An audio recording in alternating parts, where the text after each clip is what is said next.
योजनाएं। आधी रात थी। ईशान बालकनी की रेलिंग के सहारे खड़ा था और उसकी नज़र तारहीन आकाश में अर्धचंद्राकार चंद्रमा पर टिकी थी। बर्फ सी ठंडी हवा उसके लंबे सफ़ेद बालों को झोंका दे रही थी, जिससे वे एक ओर से दूसरी ओर लहरा रहे थे और उसकी आंखों में केवल शून्यता भरी थी।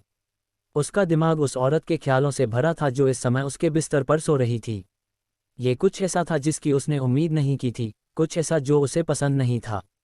उसने अपने होंठ चाटे और उस मीठे स्वाद को महसूस किया जो उसके होंठों पर अभी भी बाकी था, और वह उसके लिए उसके हिंसक लालच को देखकर चकित हुए बिना नहीं रह सका। उसके गले से निराशा में भरी एक कराह निकली, क्योंकि उसके मन में सवाल उठने लगे, जैसे क्या वह किसी के साथ सोई थी? क्या वह किसी से प्यार करती थी? क्या वह हमेशा उस व्यक्ति के बारे में सोचती रहती थी? ईशान खुद पर विश्वास नहीं कर पा रहा था। वह जोर से हंसा और अपने होंठ चाटते हुए हैरानी में अपना सिर हिलाया। क्या मैं परेशान हूँ? उसने खुद से उपहास भरे लहजे में पूछा। अचानक उसे एक सिसकी सुनाई दी और उसने देखा कि वह आंखें बंद किए हुए और सिर पर बर्फ का टुकड़ा लिए हुए उसकी ओर आ रही है। ईशान ने उस 9 पूंछों वाली लोमड़ी को गुस्से से घूरा, जबकि इशिता ज़ोंबी की तरह चलती हुई आई और रेलिंग पर चढ़कर मजबूती से खड़ी हो गई। ये बंद करो! ईशान बर्फ के टुकड़े पर चिल्लाया, जो तुरंत फर्श पर कूद गया और वापस कमरे में भाग गया। मैं उसे मारूंगा, तुम्हें नहीं, ईशान ने फुसफुसाते हुए कहा और फिर इशिता को खींचकर अपनी बाहों में ले लिया। वह अभी भी उसे घूरता रहा, कमरे में लौट आया, उसे बिस्तर पर लिटाया और उसे कंबल से ढक दिया। वह उसके बगल में बैठ गया और बर्फ के टुकड़े को घूरा जो उसके सामने खड़ा था और उसे शून्य भाव से देख रहा था। तुम उसे मारना चाहते हो? उसने भौहें चढ़ाते हुए पूछा। बर्फ का टुकड़ा बैठ गया और अपना सिर एक तरफ झुका लिया। क्या तुम उसके सपनों को नियंत्रित नहीं कर रहे हो? ईशान ने रूखेपन से पूछा और वापस इशिता की ओर देखा, जो अब खर्राटे ले रही थी। सपने इससे जुड़े हैं। ईशान एक गंभीर भाव के साथ रुक गया। बर्फ का टुकड़ा फायरप्लेस की ओर चला गया और उसके सामने बैठ गया, जबकि ईशान गुस्से में लग रहा था और सो रही इशिता को घूर रहा था। उससे दूर रहो, कम से कम अभी के लिए, उसने उस 9 पूंछों वाली लोमड़ी को आदेशात्मक लहजे में कहा। बर्फ का टुकड़ा मुड़ा और ईशान को देखने लगा, जिसकी आंखें अभी भी इशिता पर थीं। उसी क्षण बर्फ के टुकड़े की आंखें और ईशान की आंखें चांदी के रंग में चमक उठीं। यह आसान नहीं होने वाला है, ईशान बड़बड़ाया। तूफान आ रहा है और उसकी मौत भी। अगला दिन इशिता के लिए अजीब था। जब रीता उसे भोजन कक्ष में ले गई तो उसे वहां मौजूद नौकरानियों और पहरेदारों की घूर न मिला, जिससे ये स्पष्ट हो गया कि पिछले दिन की उसके और ईशान की खबर उनके कानों तक पहुंच चुकी थी। नाश्ते का समय था और वह शुक्रगुजार थी कि ईशान भोजन कक्ष में नहीं था। धीरे धीरे खाते हुए उसका मन पिछले दिन हुई घटना की ओर भटक गया। रीता ने उसे बताया था कि ईशान ने लंबे समय से मेज पर खाना नहीं खाया है, तो उसने कल उसे क्यों बुलाया था। उसने निराशा में आह भरी, यह महसूस करते हुए कि उसने ऐसा इसलिए किया क्योंकि वह डचेस अनुपमा, दिनेश, सुनील, मीरा और बेला के सामने उसे अपमानित करना चाहता था। वे सभी मेज पर थे सिवाय दिनेश सुनील के। मीरा हमेशा की तरह अपना भोजन खाने पर ध्यान केंद्रित कर रही थी और इशिता बेला की मारक नज़र को खुद पर महसूस कर सकती थी। केवल कटलरी के प्लेटों से टकराने की आवाज़ ही सुनी जा सकती थी और जल्द ही वह बेला के गुस्से में जोर से सांस लेने की आवाज़ सुन सकती थी। इशिता को याद आया कि उसने ईशान से अपनी कमर कैसे दबवाई थी, उसका हाथ कैसे उसके ढके हुए अंग को छू गया था, और हे भगवान, वह कितना विशाल लगा था। वह महसूस कर सकती थी कि उसका चेहरा जल रहा था और उसके हाथ कांप रहे थे। तुम गंभीर हो और बच्चे को लाने के लिए जल्दी में हो, अनुपमा ने अचानक कहा और अजीब चुप्पी को तोड़ दिया, और इशिता लगभग बेहोश हो गई। इशिता ने जबरदस्त मुस्कान के साथ अनुपमा की ओर देखा। मैं कल के लिए माफ़ी चाहती हूँ महामहिम। अनुपमा हंसी और अपने होंठों पर एक नैपकिन से थपकी दी। माफ़ी मांगने जैसा कुछ भी नहीं है। उसने कंधे उचकाते हुए अपना गला साफ किया और फिर जारी रखा, ईशान ने मुझसे माफ़ी नहीं मांगी है ना? इशिता घबराहट में हंसी। वह माफ़ी मांगने वाला इंसान नहीं है, इशिता ने अपनी आवाज़ को सख्त करते हुए कहा। ओह, तुम उसे इतनी अच्छी तरह से जानती हो? अनुपमा खिलखिलाए। बॉल कब है? उसने मुझे बताया था कि बॉल उसका जन्मदिन समारोह है। और उसकी मौत का दिन या मिलन का दिन? उसका इससे क्या मतलब था? इशिता अपने विचारों में चिल्लाए। 2 महीने में। अनुपमा के चेहरे से मुस्कान गायब हो गई। रुको, उसने तुम्हें ये बताया? उसने आश्चर्य से पूछा। इशिता ने धीरे से सिर हिलाया। हाँ, उसने उत्सुकता से पूछा। बॉल असल में शाश्वत सर्दी का जश्न मनाने के लिए है। ईशान ने इसे कभी अपना जन्मदिन नहीं कहा, भले ही यह उसका जन्मदिन हो, अनुपमा ने हैरान होकर समझाते हुए कहा। ओह, इशिता फुसफुसाते हुए बोली। अजीब है, हो सकता है कि उस दिन के लिए उसकी कोई योजना हो, इसीलिए उसने तुम्हें बताया कि यह उसका जन्मदिन है। मीरा ने अपने खाने पर ध्यान केंद्रित करते हुए कहा, मेरी जीवन शक्ति लेने और जो भी भयानक काम उसने किया है उसे पलटने की एक योजना। इशिता ने अपने विचारों में कहा और अविश्वास में आह भरी।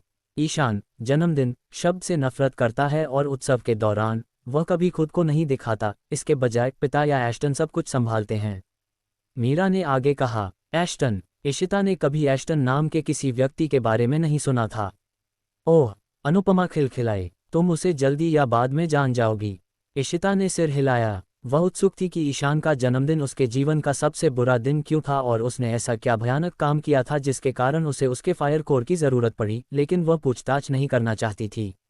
मीरा ने इशिता पर मुस्कुराया जो अपने विचारों में खोई हुई थी, जबकि बेला ने गहरी भौहें चढ़ा रखी थीं और गुस्से के कारण 6 धातु के चम्मच तोड़ दिए थे। क्या तुम शहर जाने के लिए स्वतंत्र हो, मेरी रानी?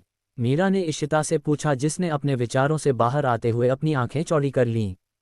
इशिता मीरा की शांति की प्रशंसा किए बिना नहीं रह सकी। उसने उसे थोड़ा सा याद दिलाया। कृति, इशिता ने सदमे और एहसास में चिल्लाया। वह उठी और भोजन कक्ष से बाहर भागी। तभी उसने ईशान को देखा जो अपने दानव पैंथर के साथ उसके विपरीत दिशा में एक गलियारे में जा रहा था। स्थिर खड़ी होकर उसने देखा कि एक काले हुड वाला लबादा पहने हुए व्यक्ति भी उसी दिशा में जा रहा है जहां ईशान और उसके पैंथर गायब हुए थे। वह कौन है? उसने उत्सुकता से पूछा और उस दिशा में तेजी से कदम बढ़ाए। मेरी रानी, एक परिचित हर्षित आवाज ने उसे पीछे से बुलाया। इशिता रुकी और मुड़कर देखा तो मृदुल अपनी सामान्य उज्ज्वल मुस्कान पहने हुए खड़ा था। वह कौन था? इशिता ने उससे पूछा। कोई नहीं मेरी रानी, महामहिम सब कुछ संभाल लेंगे, मृदुल ने जवाब दिया। सब कुछ? इशिता हक्की बक्की रह गई। क्या कुछ गलत है? डर से उसकी आवाज तेज हो गई। ईशान की आवाज उसके सिर में गूंजी। तुम किसके साथ सोई थी, तोता? नहीं, वह फुसफुसाते हुए बोली और उस दिशा में भाग गई जहां ईशान, उसके पैंथर और हुड वाला व्यक्ति गायब हुए थे। मृदुल उलझन में खड़ा रहा। हाँ, अध्याय 24 सिर्फ एक शिकार। मुझे बेकार, मूर्ख, दयनीय प्राणियों से निपटना पसंद नहीं है। ईशान ने भारी आह भरी और निराशा में सिर हिलाया। दुर्भाग्य से तुम इन तीनों के रूप में सिद्ध हुए हो, उसने गुस्से में झटके से जोड़ा। ईशान के सामने, जो अपने सिंहासन पर घमंड से बैठा था और उसके पैंथर उसके दाहिनी और बाईं ओर थे, हुड वाला आदमी घुटनों के बल सिर झुकाए बैठा था। हुड वाले व्यक्ति के भीतर से एक गहरी आवाज उठी, मेरे महाराज, मैं। चुप रहो, ईशान ने गुस्से में दहाड़ लगाए। उसी क्षण इशिता ऐसे प्रकट हुई मानो उसने कोई भूत देखा हो और जल्दी से सिंहासन कक्ष में दाखिल हुई।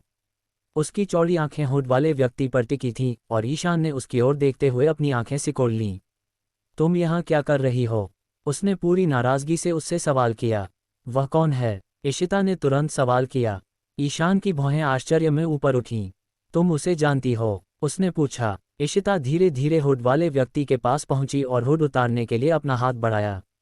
नहीं, ईशान ने आह भरी जिससे वह रुक गई।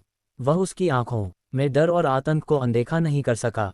क्यों? जब वह उसका चेहरा नहीं देख सकती थी और उसे नहीं जानती थी, तो वह हुड पहने हुए आदमी के बारे में क्यों चिंतित थी? तुमने एक जोशीली औरत से शादी की है, हुड वाले आदमी ने बोलते हुए हंसा। मैंने तुम्हें चुप रहने के लिए कहा था, है ना? ईशान ने पूरी शत्रुता के साथ उस पर झपट्टा मारा। व्यक्ति की आवाज़ सुनकर इशिता को राहत मिली। उसे बहुत मूर्खता महसूस हुई क्योंकि यह वह नहीं था जिसे उसने सोचा था। वह एक कदम पीछे हटी, धूर्तता से मुस्कुराई और पहनने वाले का हुड हटा दिया, इससे पहले कि वह ईशान पर गुर्राए। तुम मुझ पर शासन नहीं करते हो। फिर वह उस व्यक्ति का चेहरा देखने की परवाह किए बिना सिंहासन कक्ष से बाहर भाग गई। ईशान ने अपना निचला होंठ चबाया, उस दिशा में घूरता रहा जहां इशिता गायब हो गई थी। उसने महसूस किया कि उसे लगा था कि उसने पता लगा लिया है कि वह किसके साथ सोई थी और उसे महल में आमंत्रित किया है। मुझे एक नाम चाहिए, ईशान ने बड़बड़ाया। महाराज ईशान, मैं एश्टन, मुझे मत भड़काओ। ईशान ने अपने सामने खड़े बिना हुड वाले आदमी पर झपट्टा मारा। एश्टन ने आह भरी, ईशान की आंखों में देखने से बचते हुए।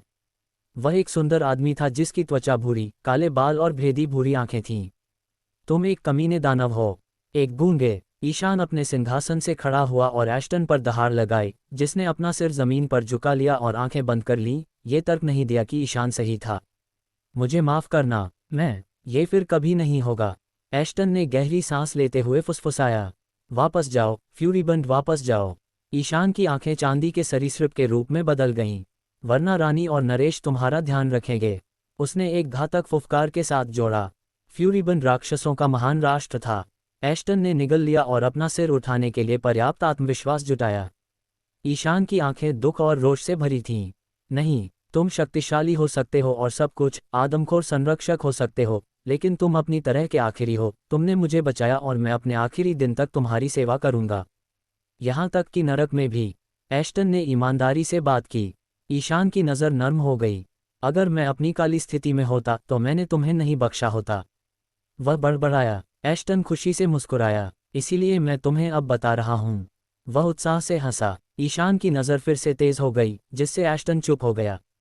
फिर कभी मेरा अनादर मत करना, नहीं तो मैं तुम्हें खुद नरक वापस भेज दूंगा, उसने भयंकर रूप से धमकी दी।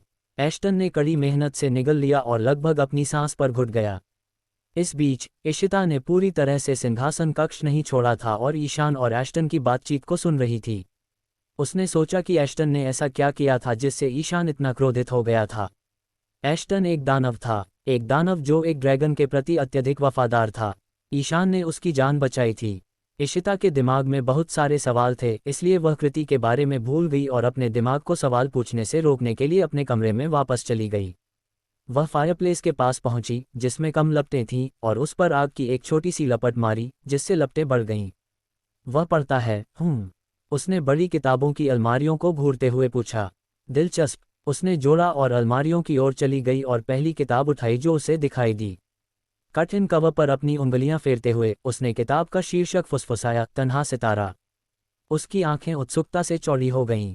कल्पना, उसने पूछा और किताब खोली। दिशा और कैरी की प्रेम कहानी। उसने एक नाटकीय चीख के साथ अपने शब्द समाप्त किए। वह रोमांटिक उपन्यास पढ़ता है। वह बिस्तर पर चली गई, बैठ गई और अंतिम पृष्ठ तक किताब पढ़ना शुरू कर दिया, जिस बिंदु पर वह सो गई। ईशान कमरे में दाखिल हुआ, जो साफ सफाई कर रही दासियों से भरा था। उन सब ने अपनी नज़रें उससे दूर रखीं और कमरे की सफाई पर ध्यान केंद्रित किया। जब वह आलस्य से चारों ओर देख रहा था तो उसने महसूस किया कि किसी ने उसे पीछे से गले लगा लिया है। तुम मुझे क्यों चोट पहुंचा रहे हो? मैं तुम्हारे और उस अग्नि जादूगरनी के बीच के दृश्य को अपने दिमाग से मिटा नहीं सकती। बेला सिसकी, मैं तुम्हें चोट पहुंचा रहा हूं क्योंकि तुम मेरे लिए कुछ नहीं हो और वह अग्नि जादूगरनी। उसने उसके पेट पर एक दूसरे में फंसी उसकी हथेलियों को पकड़ लिया और यह सुनिश्चित किया कि उसने उसके हाथों की अत्यधिक ठंडक महसूस की, जिससे वह हाँफने लगी और उससे दूर हो गई, फिर उसका सामना करने के लिए मुड़ी। वह अग्नि जादूगरनी मेरी पत्नी है। बेला की आंखों में आंसू भर आए। मुझे तुम्हारी पत्नी होना चाहिए था, वह चिल्लाए। मेरे पास इसके लिए समय नहीं है, ईशान ने तस्क किया और कमरे से बाहर चला गया। वह केवल उससे मिलने और कुछ गंभीर मामलों पर चर्चा करने के लिए कमरे में गया था। उसने उसके इस तरह व्यवहार करने की उम्मीद की थी, लेकिन उसके पास सवालों या नाटकीय भावनाओं के लिए समय नहीं था। वह अपने कमरे में लौटा तो इशिता को अपने बिस्तर पर सोते हुए पाया, जिसके सीने पर एक किताब थी।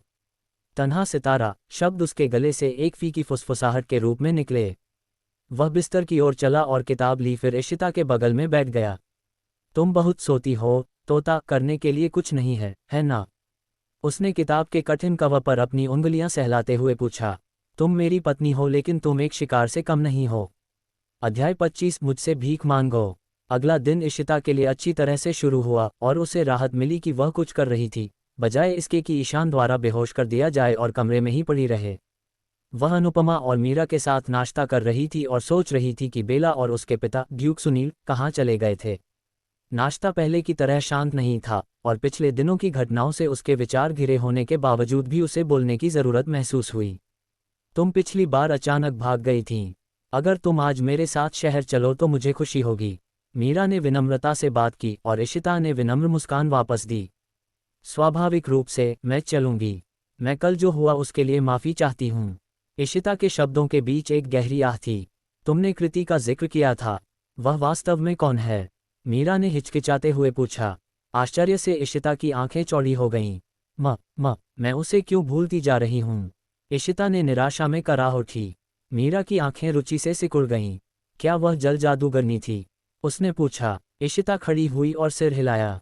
मैं उसे ढूंढने जाना चाहूंगी। वह मुड़ी, लेकिन मीरा ने उसे टोकते हुए कहा, ईशान ने उसे दूर भेज दिया है। इशिता ने गहराई से आंखें सिकोड़ लीं। क्या? उसने अपनी आवाज़ में अपना गुस्सा छिपाने की परवाह नहीं की। मीरा ने मनोरंजक ढंग से मुस्कुराया और सिर हिलाया, जैसे कि कुछ महसूस कर रही हो, जबकि अनुपमा उत्सुक लग रही थी। मैं तुम्हारे और ईशान के रिश्ते में शामिल नहीं होना चाहती, लेकिन ईशान भोजन कक्ष में आलस्य से कराहते हुए टहलते हुए आया। लेकिन कुछ नहीं, मीरा ने भौहें चढ़ाईं और आंखें घुमाईं, जिस पर ईशान ने धीरे से हंसा। इशिता ने मीरा की प्रतिक्रियाओं पर ध्यान नहीं दिया क्योंकि वह गुस्से से कांप रही थी। कृति कहाँ चली गई है? इशिता ने ईशान पर चिल्लाया। बाकी दिनों के खर्राटे और नींद में चलने के विपरीत तुम मीठी नींद सोई तोते।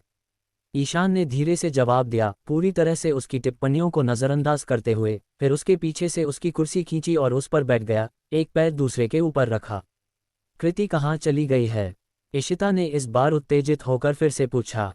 तुमने मेरी अलमारियों को छुआ, मेरी किताब को, प्यारी तोते, तुम्हें ऐसा करने की अनुमति नहीं है। ईशान ने फिर से बात की, अपने सामने गुस्साई अग्नि जादूगरनी को नज़रअंदाज करते हुए।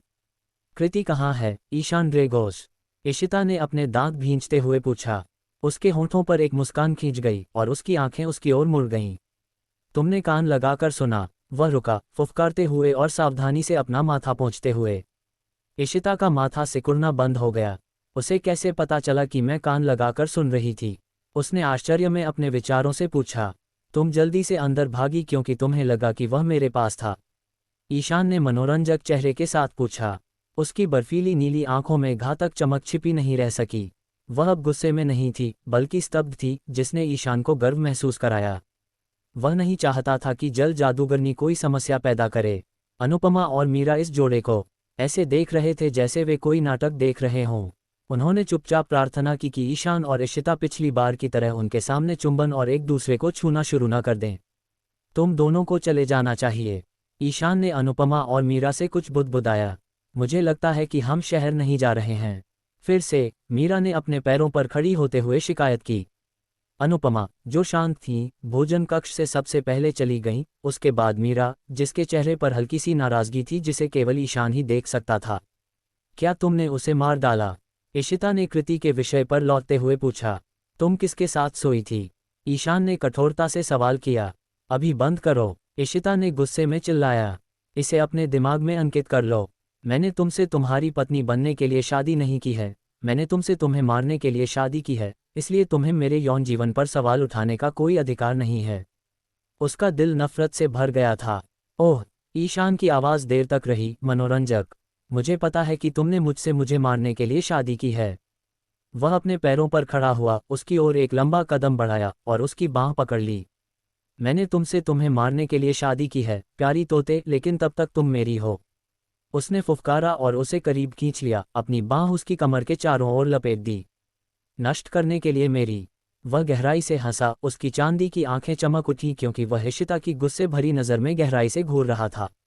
मुझे बहुत पसंद है कि तुम मुझे कितना कम आंकते हो, उसने जबरन मुस्कुराते हुए कहा। मैं तुम्हें कम नहीं आंकता, मेरी प्यारी तोते, तुम ज्यादातर समय भयानक रूप से मूर्खतापूर्ण कार्य करती हो। उसने सिर हिलाया और अपनी जीभ से क्लिक किया। इशिता गहराई से आहत हुई लेकिन जवाब न देने का विकल्प चुना। तुमने मुझसे मुझे मारने के लिए शादी की, आखिरी हिम ड्रैगन, जिसने शाश्वत सर्दी लाई। बकवास बकवास बकवास, उसने आलस्य से बुदबुदाया और उसे और करीब खींच लिया, उनके शरीर को एक दूसरे से दबा दिया। इशिता अपनी खुद की धड़कन सुन सकती थी और महसूस कर सकती थी कि उसका शरीर इस समय वे जो असाधारण निकटता अनुभव कर रहे थे उस पर प्रतिक्रिया कर रहा था। उसने तेजी से पलकें झपकाईं, जोर से निगला, ये समझने की कोशिश कर रही थी कि उसके साथ क्या हो रहा था, लेकिन वह इस बात से इनकार नहीं कर सकती थी कि उसके सामने खड़ा घमंडी आदमी बस बहुत स्वादिष्ट था। उसके विचार उन छोटे गर्म क्षणों की ओर लौट आए जो उसने तब अनुभव किए थे जब वह वासना के निशान की पकड़ में थी। क्या उसे यह पसंद आया? नहीं, शायद। ईशान की आंखें उन पन्ना आंखों में डूब गईं जो रोष, नाराजगी और वासना को उजागर करती थीं। क्या तुम ध्यान दे रही हो, प्यारी तोते? उसने उसकी होंठों पर नजर डालते हुए पूछा। इशिता ने धीरे धीरे सिर हिलाया, अपना निचला होंठ चबाते हुए। ईशान की अकेली भौं उठी। उसने उसके बालों को एक तरफ धकेल दिया ताकि उसकी गर्दन दिख सके, और वहां था। वासना का निशान दिखाई दे रहा था। दिलचस्प, उसने धीरे से कहा, निशान पर अपनी उंगलियां सहलाते हुए। कोई आश्चर्य नहीं, इशिता धीरे से चिल्लाए और अपनी चिन्हित गर्दन पर मालिश की। तुमने कहा था कि तुमने इसे निकाल दिया। वह चिल्लाए। मैंने किया, ईशान फुसफुसाया जैसे ही उसने निशान को धक्का दिया, जिससे इशिता के गले से दर्द भरी आह निकली। तुम क्या कर रहे हो? उसने चीखना चाहा, लेकिन वह नहीं कर सकी। उसने उसके बड़े हाथ को अपनी गर्दन से दूर धकेल दिया और उसके कोट के किनारों को पकड़ लिया, उसे ध्यान से घूरते हुए। ये घुल नहीं सकता, ईशान ने बुदबुदाया, उसकी नज़र और आवाज़ सख्त हो गई। इशिता का सिर सामान्य से हल्का महसूस हुआ और उसकी दृष्टि धुंधली हो रही थी। क्यों? उसने हाँफते हुए पूछा। मेरे लिए तुम्हारी नफरत बेहद मजबूत है, निशान बने रहना चाहता है। ईशान ने लापरवाही से जवाब दिया। इशिता की आंखें लगभग अपनी सॉकेट से बाहर निकल आईं। क्या? नहीं। उसकी आंखें आंसुओं से भर गईं। ईशान ने गुनगुनाया और सहमति व्यक्त की, दुर्भाग्यपूर्ण है ना? निशान हटाओ। इशिता की आवाज़ आखिरकार टूट गई, मुश्किल से। उसका नाम। ईशान ने जोर दिया कि वह उसके करीब झुके। इशिता कांप उठी, चाहती थी कि वह उसे कसकर पकड़े। सनसनी असहनीय थी। ईशान, कृपया एम हटाओ। इशिता हकलाते हुए बोली। नाम? ईशान ने उत्सुकता से मांगा। एंड्रू अल्दिया। इशिता ने जल्दबाजी में चिल्लाया। ईशान के होंठ ऊपर खींच गए। जल जादूगर? उसने मनोरंजक ढंग से पूछा। क्या तुम उसे जानते हो? इशिता स्तब्ध थी। नहीं, कुछ और भी महत्वपूर्ण है। निशान हटाओ। वह उसकी ओर आकर्षित नहीं होना चाहती थी। ईशान ने अपना निचला होंठ काट लिया, सिर हिलाया और धूर्तता से मुस्कुराया। मुझसे भीख मांगो। अध्याय 26 मैं और केवल मैं।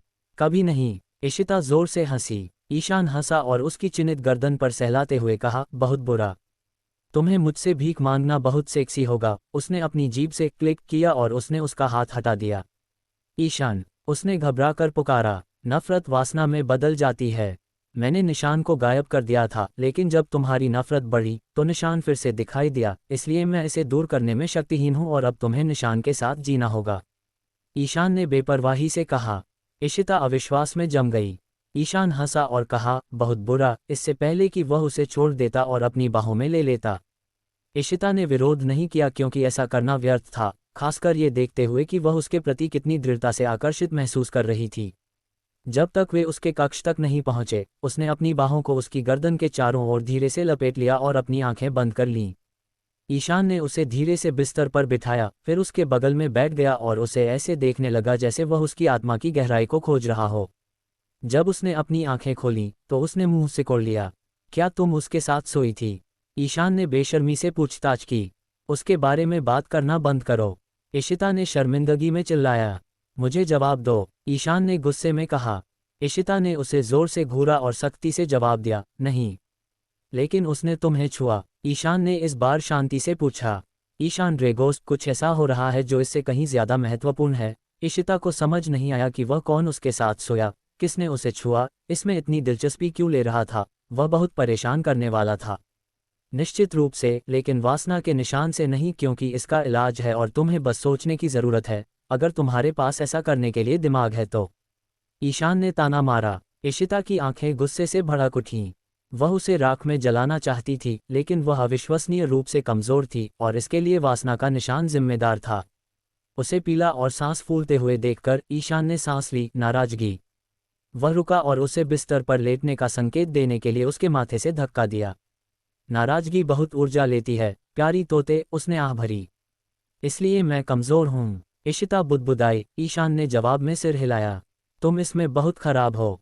ईशान हंसा जैसे उसने देखा कि वह बिस्तर पर लेटी हुई कितनी कमज़ोर और मासूम लग रही थी और अपनी वासना से भरी आंखें उस पर टिकाए हुए थी। किस में खराब? इशिता ने पज़ल्ड होकर पूछा।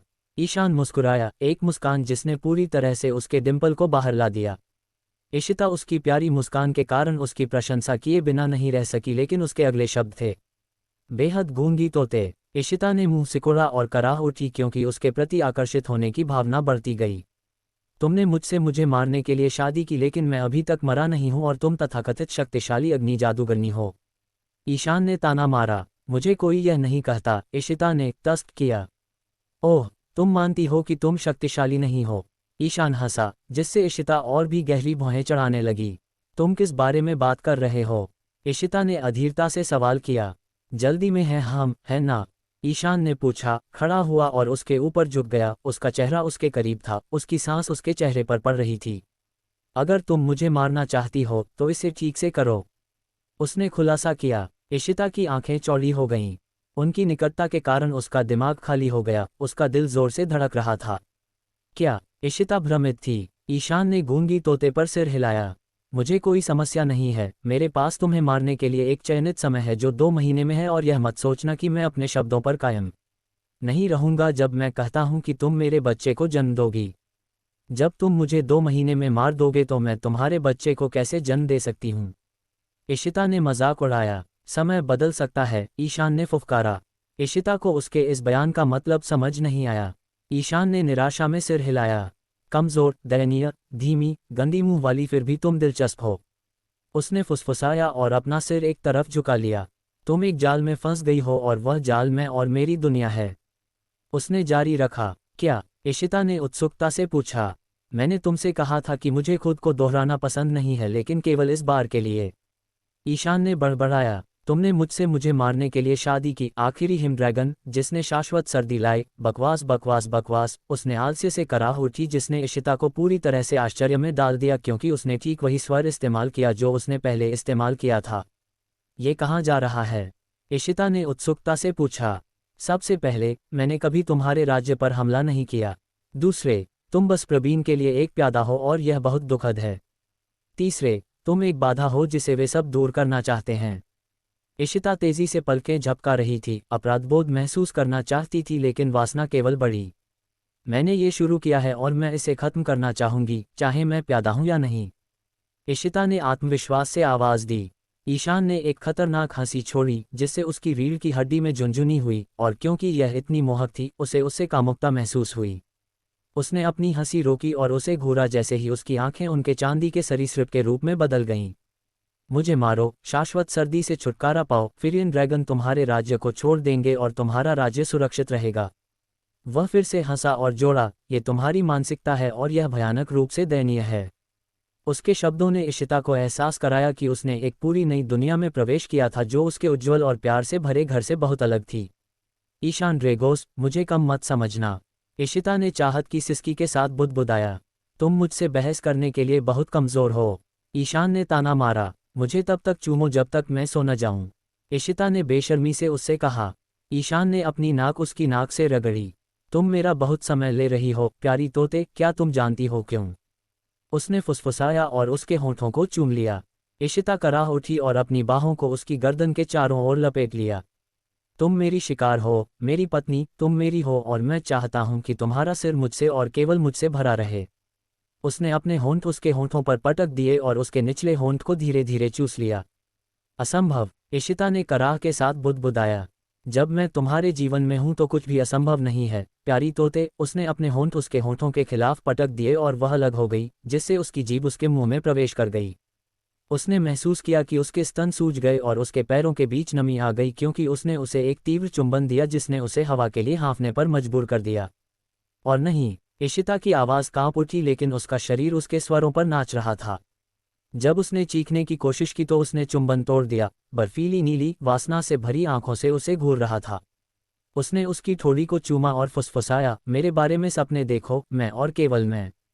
फिर उसने उसे बेहोश करते हुए उसके माथे पर झटका दिया। अध्याय 27, नाराजगी की बीमारी। एंटिका का राज्य और ठंडा हो गया था और आसमान से लगातार बर्फ गिर रही थी, लेकिन इसने किसी को भी अपने कर्तव्य निभाने से नहीं रोका। विशाल, शानदार सिंहासन कक्ष में 6 मजबूत कदकाठी वाले आदमी सिंहासन के सामने सिर झुकाए खड़े थे। उन सभी के लंबे बाल और एल्फ जैसे कान थे। ईशान सिंहासन पर बैठा एक पत्र पढ़ रहा था जबकि आशु उसके बगल में सख्त भाव लिए खड़ा था। सेकंड बीत गए। ईशान के चेहरे पर नाराजगी स्पष्ट हो गई और उसकी पकड़ में मौजूद पत्र जमकर ठोस सख्त बर्फ के सिवा कुछ नहीं रह गया। मूर्ख, ईशान चिल्लाया और सख्त बर्फ को एक आदमी के सिर में फेंक दिया। आशु की भौहें सदमे में ऊपर उठी क्योंकि उसने देखा कि आदमी का सिर 2 हिस्सों में फट गया और उसका शरीर जमीन पर गिर गया। बाकी 5 डर से कांप गए और सिर उठाने की हिम्मत नहीं की, जबकि ईशान गुस्से में लग रहा था। मैं बिना दिमाग वाले मूर्खों से निपट रहा हूं। ईशान अपने सिंहासन से उठा और आदमियों को जानलेवा घूरना दिया। हम माफी मांगते हैं महामहिम। एक आदमी लड़खड़ाया, जिससे ईशान क्रोधित हो गया, जिसने आशु की म्यान से तलवार निकाली और उसे आदमी के सिर में दाग दिया। मुझसे माफी मत मांगो, उसने गुर्राया। उसकी आंखें चांदी के सरीसृप के रूप में बदल गईं। वह आदमी मृत होकर गिर गया और शेष 4 घुटनों के बल गिर गए, ये सुनिश्चित करते हुए कि उनके सिर जमीन को छू रहे थे। एक चीज, बस एक चीज़, और वह यह है कि उस पोर्टल की रखवाली करना जो भयंकर अनियंत्रित संरक्षक जानवरों के क्षेत्र की ओर जाता है, लेकिन तुम सबने उसमें गड़बड़ी कर दी। ईशान दहाड़ा और अपने सिंहासन पर वापस बैठ गया, निराशा में अपने बालों में हाथ डाल दिया। उसके सामने खड़े आदमी पोर्टल एल्फ थे, दरवाजों के रखवाले जो छोटी दुनियाओं के लिए खुलते थे जिन्हें पहले शक्तिशाली अलौकिक प्राणियों द्वारा बनाया गया था। कई अलौकिक संस्थाओं ने पहले नाटकीय घटनाओं में भाग लिया था, और यदि दुश्मन को नष्ट नहीं किया जा सका तो उन्हें दूसरे क्षेत्र में निर्वासित कर दिया जाएगा। ऐसी कुछ दुनियाएं जेल के रूप में काम करती थीं, अन्य उन प्राणियों के लिए सुरक्षित ठिकाने के रूप में जो वर्तमान दुनिया में नहीं रह सकते थे। एंटिका संरक्षक जानवरों की दुनिया की ओर जाने वाले पोर्टल का स्थान था। वह दुनिया रानी, नरेश और बर्फ के टुकड़े जैसे जानवरों से भरी हुई थी, अनियंत्रित लोग। दुर्भाग्य से एक संरक्षक जानवर भाग गया था और एंटिका में कहीं था। मेरे पास निपटने के लिए पर्याप्त समस्याएं हैं। ईशान ने अपना माथा रगड़ते हुए बुदबुदाया। मेरी नज़रों से दूर हो जाओ, उसने गर्जना की। आशु ईशान के गुस्से से प्रभावित होकर पलक झपका रहा था। पोर्टल एल्फ सभी खड़े हुए और जल्दी से सिंहासन कक्ष से बाहर भाग गए। तुम्हें उन दोनों को नहीं मारना चाहिए था, आशु ने बुदबुदाया और तुरंत अपने शब्दों पर पछतावा किया जब ईशान ने उसे घूरा। अगर घूर न मार सकता तो आशु उस पल नरक में होता। शवों से छुटकारा पाओ और आज की बैठकों को संभालो। ईशान खड़ा हुआ, अपने बालों में उंगलियां फेरते हुए। आशु स्तब्ध था। पूर्व, पश्चिम, उत्तर और दक्षिण के लॉर्ड आज आ रहे हैं, महामहिम, आशु ने हाँफते हुए सूचित किया। उसे टाल दो, ईशान ने सीढ़ियों के कुछ कदमों से नीचे चलते हुए फुफकारा। क्या? कब तक? आशु अपने कानों पर विश्वास नहीं कर सका। यह एक बहुत ही महत्वपूर्ण बैठक थी। जब तक तोता बेहतर नहीं हो जाता, ईशान ने लापरवाही से जवाब दिया और उसके पास से गुजरते हुए सिंहासन कक्ष से बाहर चला गया। आशु स्तब्ध और बेहद भ्रमित था। क्या तोता? कृपया बस एक चम्मच ले लो मेरी रानी, तुम्हें बेहतर महसूस होगा। रीता ने इशिता से विनती की जो लगभग एक लाश की तरह पीली लग रही थी। जब से वह कमरे में आई थी और इशिता के शरीर को महसूस किया था जो असामान्य रूप से गर्म था, तब से वह उसे दवा देने की कोशिश कर रही थी। इस प्रक्रिया में उसका हाथ जल गया था कि उसे पट्टी बांधनी पड़ी। नहीं, इशिता ने कमज़ोर आवाज़ में फुसफुसाया, अपनी उंगलियों से खेल रही थी। वह कमज़ोर और बीमार महसूस करते हुए जागी थी। वह जानती थी कि यह वासना के निशान के कारण था। ईशान ने उसे बताया था कि नाराज़गी बहुत ऊर्जा लेती है, जिसका मतलब था कि ऐसी कोई दवा नहीं थी जो उसे ठीक कर सके। मेरी रानी, कृपया बस एक चम्मच ले लो, अगर महामहिम को पता चला कि तुम बीमार हो तो वह मुझे मार डालेंगे। रीता कांपते हुए विनती की। चिंता मत करो, वह जानता है, इशिता ने सांस रोके हुए कहा। रीता चौंक गई, फिर आराम किया। लेकिन दवा? कृपया चले जाओ, इशिता ने बीच में टोका। रीता की आंखें चौड़ी हो गईं क्योंकि उसे चोट महसूस हुई। हाँ, मेरी रानी, उसने अपना सिर झुकाया और दरवाज़ा खोला तो ईशान को अपने सामने पाया। जब उसने उससे एक सख्त घूरना प्राप्त किया तो उसका दिल लगभग उसके मुंह से बाहर आ गया। महामहिम, उसने अपना सिर झुकाया। इशिता ने आंखें बंद कर लीं, ये जानकर कि ईशान दरवाजे पर है। हमारा नाश्ता लाओ, ईशान ने रीता से कहा जो अपनी ही लार में घुट गई। हमारा? उसकी आवाज़ छोटी आई। मेरा और मेरी पत्नी का नाश्ता। क्या तुम बहरी हो? ईशान ने गुर्राया, रीता को एक तरफ धकेल दिया और कमरे में चला गया। समय बर्बाद मत करना, उसने अधीरता से जोड़ा। रीता तुरंत कमरे से बाहर भागी और दरवाज़ा बंद कर दिया। ईशान बिस्तर की ओर चला तो देखा कि इशिता की पलकें कांप रही थीं। वह नकली सोने में बहुत खराब थी। वह पिछली रात कमरे में नहीं सोया था, लेकिन वह उसे मौत तक नींद में चलने से रोकने के लिए काफ़ी देर तक रुका था। जब वह सुबह लौटा तो उसे पता चला कि वह गंभीर रूप से बीमार पड़ गई थी, जो कुछ ऐसा था जिसकी उसने भविष्यवाणी की थी, और निश्चित रूप से कोई दवा उसे ठीक नहीं कर सकती थी। अगर उसकी नाराज़गी बढ़ी तो वह 1 महीने या उससे अधिक समय तक बीमार रहेगी। क्या तुम्हें मेरी गर्माहट चाहिए? उसने शांति से पूछा। हाँ, इशिता ने बिना किसी हिचकिचाहट के जवाब दिया। हम आओ, ईशान ने अपना हाथ बढ़ाया और उसकी पन्ना आंखें फड़फड़ाते हुए खुलीं। उसने बिस्तर पर खड़े होने में समय लिया और कुछ सेकंड के लिए उसे घूरते रही। तुम इसका आनंद ले रहे हो, है ना? उसने उसकी ओर चलने से पहले पूछा। ईशान मुस्कुराया, एक मुस्कान जिसने उसके डिंपल को बाहर ला दिया। बेशक प्यारी तोते, गंदा प्राणी। इशिता ने उस पर ताना मारा और अपनी बाहों को उसकी गर्दन के चारों ओर लपेट लिया, जबकि उसने अपनी बाहों को उसकी छोटी कमर के चारों ओर लपेट लिया। कोई भी गंदे प्राणी को ऐसे नहीं देखता, उसने उन वासना से भरी आंखों में गहराई से घूरते हुए ताना मारा। अगर तुम ध्यान से देखो तो यह वासना नहीं बल्कि नफरत है। इशिता ने उस पर फुफकारा। चाहे कुछ भी हो, तुम अभी भी मेरे दिमाग में हो और तुम मुझे अपने दिल में रखती हो। ईशान ने फुसफुसाया, अपनी नाक उसकी नाक से रगड़ते हुए। इशिता को सांस लेने में कमी महसूस हुई और उसने गहरी सांस ली। वह आदमी उसके सिर में अटक गया था, लेकिन क्या वह उसके दिल में था? वह दयनीय था। ईशान ड्रेगोस, क्या तुम चाहते हो कि मैं तुम्हें अपने दिल में रखूं? इशिता ने उत्सुकता से पूछा और जवाब का इंतजार करते हुए उसे घूरा। ईशान के चेहरे पर मुस्कान गायब हो गई और उसने पूछा, क्या तुम चाहती हो कि मैं हाँ कहूँ? खोपड़ी अध्याय 28। उसे केवल मैं मार सकता हूँ। मेरे सवाल का जवाब सवाल से मत दो, ईशान ड्रेगोस, इशिता ने भौहें चढ़ाईं। मेरे सवाल का जवाब दो, तोते। इशिता की भौहें और गहरी हो गईं। मैंने पहले सवाल पूछा, इसलिए तुम्हें पहले उसका जवाब देना होगा। मैं तुम्हारे सवाल का जवाब कैसे दे सकती हूँ जब मैं तुम्हारा दिमाग नहीं पढ़ सकती?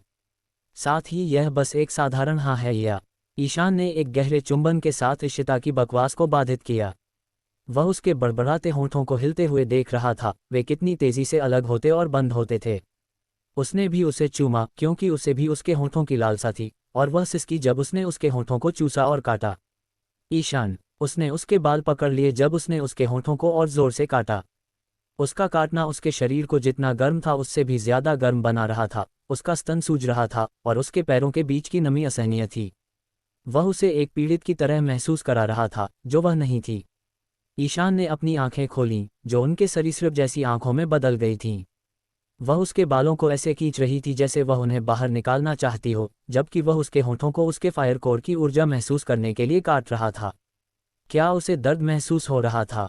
उसने उसके होंठों को तब तक काटा जब तक वह उसका खून नहीं चख सका और धीरे धीरे चूस लिया। ईशान। वह उसके मुंह में कराह उठी। धत। ईशान ने अपने अंग में ऐंठन महसूस करते हुए शाप दिया। वह औरत उसे पागल बना रही थी। वह अब उसके फायर कोर की ऊर्जा को महसूस करने में दिलचस्पी नहीं रखता था, बल्कि उसके शरीर के हर इंच को चूमने और चाटने और उसे खुद में डुबोने में था। ये केवल वासना थी। यौन तनाव स्पष्ट था और स्पष्ट रूप से ठंडा कमरा तेजी से गर्म हो रहा था। ईशान, ईशान, मुझे छुओ, इशिता हकलाते हुए बोली और उसके मुंह में सांस ली। ईशान ने चुंबन तोड़ दिया और वे एक दूसरे को घूरने लगे, अपनी सांस को एक साथ पकड़ रहे थे। नहीं, ईशान ने जवाब दिया और इशिता की वासना से भरी आंखें चौड़ी हो गईं। क्या? वह निराशा में हाँफ उठी। मैं नहीं चाहता कि तुम मुझे अपने दिल में रखो, ईशान ने जवाब दिया। उसकी आवाज़ सपाट थी, उसका भाव खाली था, फिर भी उसकी आंखें एक भावना प्रकट कर रही थीं जिसे वह समझा नहीं सकती थी। इशिता के पास कहने के लिए शब्द नहीं थे। उसने उसे छूने से मना करने को उसके दिल में उसे रखने के बारे में उसके बयान के लिए गलत समझा। वह अप्रत्याशित और अजीब था और वह उसका एक अलग पक्ष देख रही थी, या क्या यह उसके लिए उसकी वासना के कारण था? क्या वह उसे छूना चाहता था? जैसे ही उसके होंठ खुले, दरवाजे पर दस्तक सुनाई दी। ईशान ने उसकी बाहों को खोल दिया और दरवाजे की ओर बढ़ गया। जब उसने दरवाज़ा खोला तो बेला नाश्ते की ट्रे लिए खड़ी थी, उसे गर्मजोशी से मुस्कुरा रही थी। सुप्रभात, ईशान, उसने खुशी का दिखावा करते हुए कहा। ईशान ने अपना सिर एक तरफ झुका लिया और पूछा, क्या तुमने अपना सिर पत्थर से मारा है? उसके सवाल ने इशिता को हंसाया और बेला को भौहें चढ़ाईं। ये रहा तुम्हारा नाश्ता। बेला ने ट्रे उसकी ओर इशारा की। ईशान ने उसे खाली आंखों से घूरा, फिर वापस इशिता को देखा जो बिस्तर पर बैठी थी और घबराकर अपनी हथेलियों को रगड़ रही थी। हमारे साथ शामिल हो जाओ, उसने बेला से कहा और इशिता की आंखें सदमे में चौड़ी हो गईं। क्या? इशिता और बेला ने एक साथ चिल्लाया। उसने सिर हिलाया और बिस्तर की ओर चल दिया जबकि बेला उत्साहित होकर अंदर आ गई। इशिता को असामान्य रूप से पीला देखकर वह हाँफ उठी। वाह, तुम एक लाश की तरह दिखती हो, और तुम एक नौकरानी की तरह दिखती हो। इशिता नाटकीय रूप से हाँफ उठी। बेला ने गहरी भौहें चढ़ाईं। चलो खाते हैं, उसने अपने दांतों के माध्यम से कहा और अपनी नज़र ईशान की ओर घुमाई जिसका ध्यान इशिता पर था। क्रोध ने उसके दिल को घेर लिया। वह चीखना चाहती थी लेकिन तब शांत हो गई जब ईशान ने अपनी नज़र उसकी ओर घुमाई। हाँ, चलो खाते हैं। वह इशिता के बगल में बैठ गया और बेला उनके पास आए, उसके बगल में बैठ गई। जैसे ही वह उसके करीब आए, उसका चेहरा लाल हो गया, उनकी बाहें छू रही थीं। इशिता, जिसने ये देखा, उसे पता नहीं था कि कैसा महसूस करना है। क्या उसे परवाह थी? क्या वह परवाह करना चाहती थी? खड़ी हो जाओ, एक नौकरानी अपने मास्टर्स की सेवा करती है, न कि अपने मास्टर्स के साथ खाती है। ईशान ने चिड़चिड़ाहट के साथ उस पर झपट्टा मारा। क्या? बेला सदमे और अविश्वास में चिल्लाए। ईशान, वह रीता को हमारा नाश्ता लाने के लिए कहा गया था लेकिन बेला इसे लाई जिसका मतलब है कि वह हमारी नौकरानी है। ईशान ने लापरवाही से कहा। वह एक नौकरानी बनना चाहती है तो उसे बनने दो। ईशान ने जोड़ा और बेला से खाने की ट्रे ले ली जो फिर धीरे धीरे खड़ी हुई और आहत और शर्मिंदा लग रही थी। वह कमरे से बाहर जाने के लिए मुड़ी लेकिन ईशान ने उसे रोक दिया। रुको, तुम्हारे पास करने के लिए बहुत काम है। बेला सख्ती से जोड़े का सामना करने के लिए मुड़ी और इशिता को दया के साथ उसे घूरते हुए देखकर क्रोधित हो गई। ईशान ने हलवे का एक चम्मच लिया और उसे इशिता के होठों की ओर इशारा किया। यहाँ, उसने फुसफुसाया। वह जा सकती है ईशान, और कुछ नहीं करना है। इशिता ने आवाज दी। होगा, अब खाओ। ईशान ने दृढ़ता से जोर दिया और इशिता को अजीब लगा। वह अच्छा व्यवहार कर रहा है। क्या यह इसलिए है क्योंकि बेला यहाँ है? वह उसे क्यों प्रताड़ित कर रहा है? क्या वास्तव में उनके बीच कुछ चल रहा है? इशिता ने अपने विचारों से पूछा और धीरे धीरे अपने होंठ खोले। जैसे ही ईशान ने हलवे का चम्मच उसके मुंह में रखा और उसने निगल लिया, इशिता को अजीब लगा जैसे उसका पेट फटने वाला हो। उसकी आंखें उग्र लाल हो गईं, खून उसकी नाक से और उसके होठों के किनारे से बहने लगा। ये देखकर बेला के चेहरे पर एक बड़ी मुस्कान आ गई जबकि ईशान ने इशिता को नीरसता से घूरा। उसके पेट में एक तेज दर्द हुआ और वह दर्द में चिल्लाए। जहर, ये साबित करता है कि तुम एक नीच के अलावा और कुछ नहीं हो। ईशान ने फुफकारा और अपनी नीरस नज़र बेला की ओर घुमाई। भले ही तुम मुझे मार डालो, वह भी मर जाएगी। बेला पागलों की तरह हंसी। ईशान ने सिर हिलाया और इशिता को अपनी बाहों में लपेट लिया, उसका सिर अपनी छाती से लगा लिया। वह फूट फूट कर रोने लगी और बिलखने लगी क्योंकि उसके पेट में दर्द बढ़ गया था। उसकी नाक से और उसके होठों के किनारे से बहने वाला खून और भी ज्यादा बहने लगा। हाँ, मैं तुम्हें मार डालूंगा लेकिन वह नहीं मरेगी, कम से कम अभी तक नहीं। ईशान ने अपनी आवाज़ में शांति बनाए रखते हुए कहा। उसके अप्रत्याशित शब्दों पर बेला की आंखें चौड़ी हो गईं। अभी नहीं। उसने महसूस किया कि उसने एक बहुत बड़ी गलती की है। वह घुटनों के बल गिर गई और चीख पड़ी। कृपया दया करो। तस्त, बहुत दयनीय। उसने सारा खाना उस पर फेंक दिया और चिल्लाया। वह मेरी है, केवल मैं उसे मार सकता हूँ।